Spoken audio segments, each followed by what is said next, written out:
ఎప్పుడైనా సరే మాట్లాడినా ఆయన్నే కనపరచాలి, సమస్యల్ని కాదు. సమస్యలు ఉంటాయి, ఉండవని నేను చెప్పట్లా, ఉంటాయి. ఇబ్బందులు, అప్పులు, సమస్యలు, ప్రాబ్లమ్స్, కలతలు, కష్టాలు ఉంటాయి. కానీ నువ్వేం మాట్లాడాలి తెలుసా? అందులో ఉండి కూడా వీటన్నిటికంటే గొప్పవాడు నా దేవుడు, వీటన్నిటినీ శాసించగలవాడు నా దేవుడు. ఆయన అనుమతి లేకుండా నాకు ఇవి రాలా, ఇవి వచ్చినాయి అంటే ఆయన అనుమతించాడు. అనుమతించిన వాడే నా ప్రార్థన ఆలకిస్తాడు, వాటిని తొలగిస్తాడు, నాకు జయమిస్తాడు. కొంతమంది సమస్యలతో నువ్వు బాధపడుతుంటే, సమస్యలతో నువ్వు ఉంటావు కదా, నువ్వు దేవుణ్ణి బట్టి ధైర్యం తెచ్చుకున్నట్టే పక్కన వాళ్ళు వచ్చి ఆడవటం ఎక్కువ చేస్తారు. ఎట్ట పడతావునమ్మా, ఎట్ట భరిస్తున్నావునమ్మా, ఎట్ట తట్టుకుంటున్నావునమ్మా అంటుంటారు పక్కన చేరి. అప్పుడేం చేస్తావు? ఎమ్మటే నువ్వు కూడా ఏడప మొదలు పెడతావా? అప్పుడు నువ్వు అనాల్సింది తెలుసా? ఎట్ట పడుతున్నావు అన్నమ్మా, నువ్వు ఎట్ట ఫీల్ అవుతున్నావు, నేను బాగానే ఉన్నానమ్మా, ఎందుకంటే నాకు తోడై ఉన్నోడు నమ్మదగిన వాడమ్మా. ఇన్ని కాదమ్మా, ఇంకా ఇన్ని అయినా సరే వాటి నుంచి బయటికి తేగలడమ్మా, సచిన వాళ్ళని కూడా తిరిగి లేపగలడమ్మా, మళ్ళీ నాకు చూపగలడమ్మా. నాకు డౌట్ లేదమ్మా, నువ్వు ఫీల్ కావాకమ్మా, ముందు నువ్వు మారమ్మా, నువ్వు బాగుపడమ్మా. నా బాధలకి నాకు సమాధానకర్త ఉన్నాడమ్మా, నువ్వేనమ్మా దిక్కు లేకుండా ఉన్నావు అని రిటర్న్ కౌంటరే. ఆ మనిషి ఎందుకు ఓదారుద్దామని పోతే ఏంది నాతో అటు ఎటకారం చేసింది ఏందండి? వాళ్ళంతే, నీ ఓదార్పులు కూడా తీసుకోరాళ్ళ. ఎందుకు తీసుకుంటారు? అన్యులా అయింది. నువ్వు వెడితే ఎట్ట తట్టుకుంటావు వదినో అంటే, ఏం చేసావు వదినా అంటే నీకేమన్నా అన్యులా? అన్యులా అక్కాయ్? విశ్వాసులు ఎట్ట తట్టుకుంటున్నారా బ్రదరో అంటే, ఏం చేద్దాంరా బెదరు అని ఏడవటానికి అన్యుడా? క్రీస్తు యేసునందున్నవాడు విశ్వాసము గలవాడు, కృంగిపోడో, కుమిలిపోడో, భయపడడు, వెనకడుగు వేయడు. హల్లెలూయా, హల్లెలూయా. అదే చివరికి ఆనోళ్లే వచ్చి చెప్పాలా, నిజంగా నువ్వు అసలు అన్ని బాధల్లో ఉంటే ఎట్ట బయటపడతావు అనుకున్నాం, కానీ భలే బయట వేసాడా దేవుడు నిన్ను అని ఆళ్ళనోళ్లే అనాలా. చేస్తాడు. కాబట్టి విశ్వాసంతో నింపబడిన వారై ఉండండి, నిశ్చయత గలవారై ఉండండి. ప్రార్థన చేసేటప్పుడు కూడా పొందానని నమ్మండి. అవసరమైతే లేని వాటిని కూడా. ఒకసారి బాలు నాయక్ అనే బ్రదరు నా దగ్గరికి వచ్చాడు. పేరు బాలు నాయక్.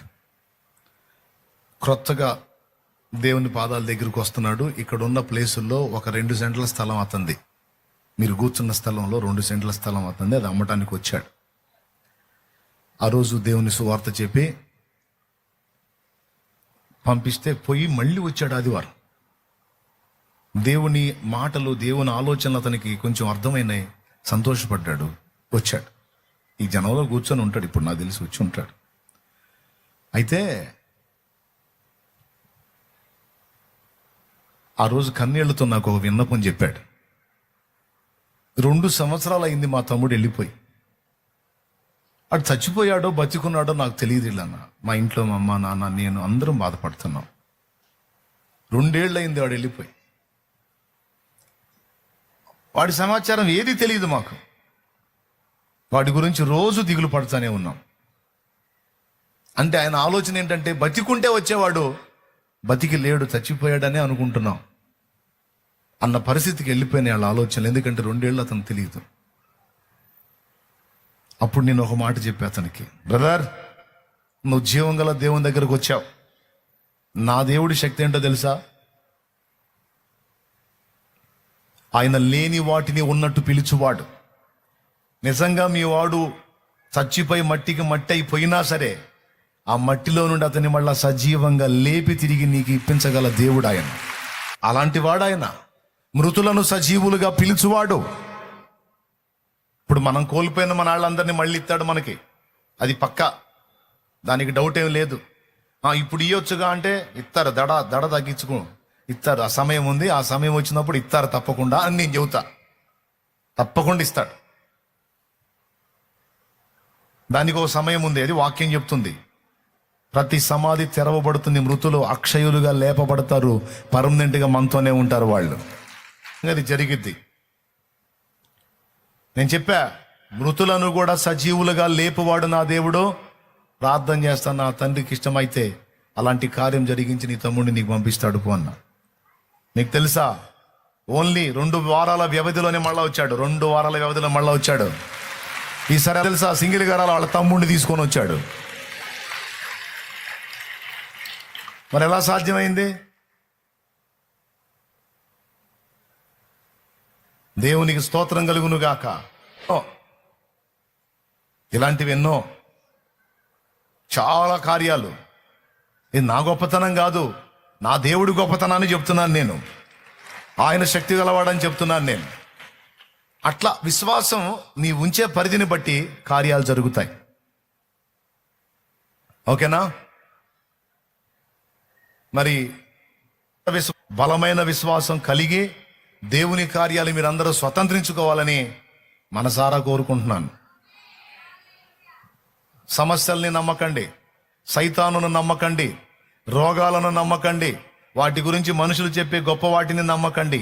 వాటన్నిటికంటే గొప్పవాడు నీకు తోడై ఉన్నాడని మాత్రం నమ్మండి. పరిస్థితులు తారుమారుగా ఉండొచ్చు. ఇప్పుడు నీ పరిస్థితులు, వాటిని మళ్ళా తారుమారు చేసి నిన్ను లైన్లోకి తీసుకురాగల దేవుడు నా దేవుడు. దేవునికి మహిమ కలుగును గాక. ఏం చేయగలడో వాటిని తారుమారు చేసి నీ గ్రిప్పులోకి తీసుకురాగలడు. బాగా దేవుని పిచ్చోడు ఒకడు ఉన్నాడంట. దేవుడు అంటే బాగా భయభక్తులతో బతికేవాడు. ఆ ఊళ్ళో వాడిని అందరూ దేవుడు పిచ్చోడు అంటారు. ఎందుకంటే ఎప్పుడైనా ఏదైనా దేవుడి దయ, దేవుడి కృప, దేవుడి కనికరం అని అంటా ఉంటారు. రాజుగారి బర్త్డే ఫంక్షన్ వచ్చింది. రాజ్యంలో ఉన్న పౌరులకి ఒక ఆఫర్ ఇచ్చాడు. పౌరులకి పౌరులందరూ రావాలి, ఎదుగో మీకు రత్నాలు, వజ్రాలు, వైడూర్యాలు, కెంపులు, మరకత, మాణిక్య, గోమేద, పుష్యరాగ రాళ్ళన్నీ ఉన్నాయి. రాజుగారి ఖజానా సమృద్ధి. తలా ఒక గుప్పెడు మీ చేతికి పట్టినంత వరకు, మీ చేతిని అందినంత వరకు తీసుకెళ్ళొచ్చు. మీరు చేత్తో పట్టుకున్నవన్నీ మీవే పోండి అన్నాడు. ఇక చూడు, మంచి ఆఫర్ కదా. రాజ్యంలో ప్రజలు క్యూ కట్టారు. రాజుగారు నిజంగా మహానుభావుడు, పుణ్యాత్ముడు, అది ఇదని చెప్పి అందరు క్యూ కట్టి తలా ఒక గుప్పెడు తీసుకొని పోతా ఉన్నారు. మీరు పట్టింది ఏదైనా, అది వజ్రాలు, వైడూర్యాలు, మరకత, మాణిక్య, గోమేద, పుష్యరాగ, ఏ రత్నాలైనా, ఏ వజ్రాలు, మీరు పట్టుకున్నదల్లా మీదే పోండి అన్నాడు రాజు ఉల్లాసంగా. ప్రజలు దండం పెడుతున్నారు, మహానుభావాన్ని దండం పెడుతున్నారు, గుప్పెడు తీసుకొని పోతున్నారు. ఆ తీసుకొని వెళ్ళేటప్పుడు వీడు కూడా కూర్చున్నాడు అక్కడ. ఎవరు? దేవుడు పిచ్చోడు. తీసుకెళ్ళేవాళ్ళు లేదు, తీసుకొని వెళ్ళేవాళ్ళు అరిశారు, రే బుద్ధి లేదా, క్యూలో పోతే నీ కొడుకు ఇప్పుడు వస్తాయి కదరా, నువ్వేం కష్టపడేదా, ఊరకిచ్చేదేగా, పోయి తెచ్చుకోవచ్చుగా, ప్రతిదానికి దేవుడు దేవుడు అనుకుంటా పోరా అని క్లాస్ ఇస్తున్నారు. వాడు అంటున్నాడు, దాన్ని ఏముందిలే కానీ అంటున్నాడు. దేవుడు ఉన్నాడులే, నాకు దేవుడు ఉంటే చాలే అంటున్నాడు. ఇటు దేవుడు ఉంటాడు రా, దేవుడు లేడని కాదు, మనం కష్టం కూడా మనం పడాలి. నేనేం కష్టపడినంటల్లా, నేను దేవుడి మీద అనుకున్నాడిని, నన్ను పిచ్చోడు అనుకుంటున్నారు మీరు. మీకంటే ఎక్కువ నేను పొందుతాను, మీకెందుకు మీరు పోండి అంటున్నాడు వాడు. మాకంటే ఎక్కువ పొందుతావా? ఇంకాసేపు ఆలస్యం చేసావంటే ఆ బస్తాలు ఖాళీ అయిపోతే ఆ గుప్పిడి కూడా దక్కదు, వెదవా పోరా అంటున్నారు. వాడేం చేశాడు తెలుసా? ఈ క్యూల్లోకి వెళ్ళాల, అటు ఇటు క్యూలు ఉన్నాయి, మధ్యలో రాజుగారి సింహాసనం, రాజుగారి దారి ఉంది. వీడు నేరుగా ఆ క్యూలోకి పోలా, ఈ క్యూలోకి పోలా, నేరుగా రాజు దగ్గరకు వచ్చాడు. రాజు దగ్గరకు వచ్చి రాజు అంటున్నాడు, ఇవన్నీ మీ సొంతం, ఇక్కడ ఉన్నవన్నీ మీ సొంతం, దేన్ని పట్టుకున్నది మీద ఎప్పండి అంటున్నాడు. వీడు పోయి రాజుగారు చేయి పట్టుకున్నాడు. ఎవరు చేపట్టుకున్నాడు? రాజుగారు చేపట్టుకున్నాడు. మహారాజా మీరు మాట తప్పరు కదా అన్నాడు. నా చేయి పట్టుకున్నావు ఏందన్నాడు. ఇక్కడ ఉన్నవన్నీ ఏది పట్టుకున్నది మీదే అన్నారు. ఆ వజ్రాలు నాకు ఎక్కువ కాదు, ఈ వైడూర్యాలు నాకు ఎక్కువ కాదు, మీరు వాటన్నిటికంటే గొప్పవారు మహారాజా అన్నాడు. జ్ఞానవంతుడు పోయి ఇక్కడ రాజుని గణపరిచాడు. అంతేకాదు, రాజుని ఇప్పుడు చేతిలో పట్టుకున్నాడు. ఇప్పుడు మిమ్మల్ని నేను చేతబట్టాను, అవేవి కాదు, నాకు మీరు కావాలన్నాడు. నన్నేం చేసుకుంటావారా? అవి తీసుకెళ్తే నీకేమన్నా ఉపయోగపడతాయి, ఏదన్నా ఆహారానికి వస్తాయంటే కాదు కాదు కాదు, నాకు మీరు కావాలి, మీరుంటే చాలు అన్నాడు. అర్థమైంది అప్పుడు రాజుకి, వీడి మేధాశక్తి అర్థమైంది. నీ జ్ఞానం నాకు అర్థమైంది, చెప్పు ఏం చేయమంటావు, నన్ను పట్టుకున్నావు కనుక ఇప్పుడు నేను నీ వశం చెప్పు అన్నాడు. ఆ తీసుకెళ్ళి అన్నీ తెచ్చిపోయామన్నాడు. మళ్ళీ వాళ్ళు అన్నీ తీసుకొని పోయారు కదా, అవన్నీ తెచ్చి మళ్ళీ పోయమని అన్నాడు. రాజు ఆజ్ఞ, ఎవరక్కడ? చిత్త మహారాజా. వాళ్ళు తీసుకెళ్లారు కదా, మళ్ళీ దండో రాయించండి, మొత్తం తెచ్చిపోయాను. రాజు అన్నాడు, ఇది నాకు అవమానం కాదంటే, అవమానం కాదు, మా వాళ్ళకి కళ్ళు తెరవాలి నేను, నీకు అవమానం రాదు మహారాజా, నీకెందుకు నేను చెప్పినట్టు చేయండి. మరి వాడు చేయబట్టుకున్నాడుగా, దండోర వేయించాడు, మొత్తం తెచ్చిపోసారు. రాజు ఆజ్ఞ, లేకపోతే శిరచ్ఛేదం. ఒక్క రాయి పోకుండా తెచ్చిపోసారు, మొత్తం బస్తాలన్నీ నిండిపోయి. చెప్పు ఇంకేం చేయమంటావు అంటే, ఇవన్నీ ప్యాక్ చేయించి మా ఇంటి దగ్గరికి చేర్చమని మహారాజా అన్నాడు. పుట్టినరోజు నాది కదా అంటే, రాజ్య ప్రజలకి కనువిప్పు కలిగించాలి మహారాజా, దయచేసి నా మాట వినండి అన్నాడు. సరే, వీటికి తోటి ఇంకా అన్ని కావాలన్నాడు. రెండింతలో తీసుకెళ్ళి ఆడి ఇంటి దగ్గర క్యూలు కట్టారు, ఆడి ఇంటి దగ్గర పెట్టారు. ఆడు కూర్చున్నాడు మధ్యలో. ఇప్పుడు రాజును కూడా కూర్చోబెట్టుకున్నాడు, ఆడు కూర్చున్నాడు. ఆడంటాడు, ఇప్పుడు దండోరా వేయించండి. రాజును నమ్మిన వాడికి దొరికింది ఒక గుప్పెడు, దేవుణ్ణి నమ్మిన వాడిస్తుంది 2 గుప్పెళ్ళు రండ్రా అన్నాడు. దేవుణ్ణి నమ్మిన వాడిస్తుంది ఎన్ని? 2. అంటే రాజునే మించి దానం చేస్తున్నారు రమ్మన్నాడు. మెరుపులాగా పుట్టిస్తాడండి ఒక ఐడియా. ఈ పెద్ద పెద్ద మనగాళ్ళు తలకిందులు ఏదేదో సాధించేదో ఇంత చేస్తే, నీకు జస్ట్ ఒక మెరుపు లాంటి ఆలోచన పుట్టించాడంటే, వాడు ఇంత కొప్పేసుకుని మురిసిపోతే నువ్వు ఇంత చేసేటట్టు చేస్తాడు ఆయన. కాదని చెప్పగలవా? రాజు గొప్ప, రాజును మించిన వాడా దేవుడు? మరి ఇప్పుడు చెప్పండి. అందుకే అనాలి, నేను నమ్మిన వానిని సిగ్గుపడనెన్నడు,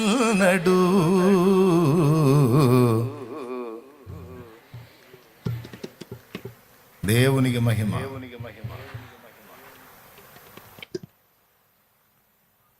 అందుకు నేను దేవుణ్ణి పట్టుకోండి అంటుంది.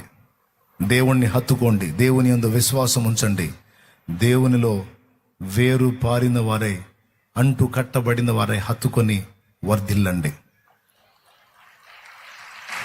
Amen, amen. ఇంకెంతకు మించి ఎక్కువ చెప్పాలని అయితే నేను అనుకోవటం లేదు. అంటే నేను చెప్పకూడని అంశం ఉంది, కానీ దాన్ని ప్రశాంతంగా ప్రాప్తంగా, ఇవి లేని వాడికి అవన్నీ ఉన్నా, అలాగే విశ్వాసం లేని వాడికి దేవుడు ఎంత బలవంతుడైనా, దేవుడి దగ్గర ఎన్నున్నా అవి వాడు పొందలేడు. అదే విశ్వాసం గలవాడు దేవుని దగ్గర అన్ని క్రమక్రమంగా స్వాధీనపరచుకోగలుగుతాడు, సొంతం చేసుకోగలుగుతాడు, అనుభవించగలుగుతాడు. ఆమేన్.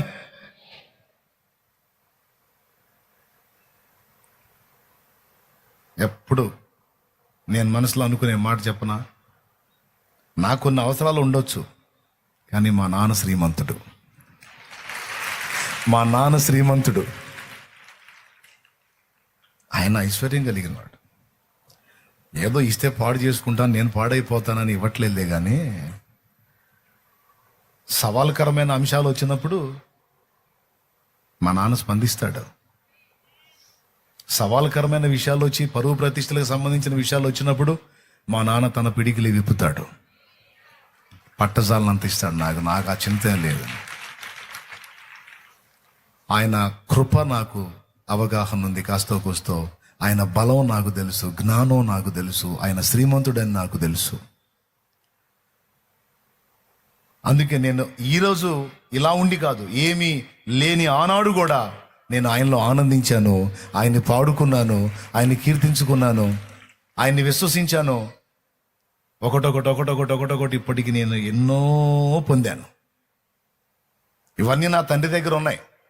విశ్వాసం కలిగి ఆయనకి వెళ్ళి చూసినప్పుడు ప్రతిదీ అందించాడు.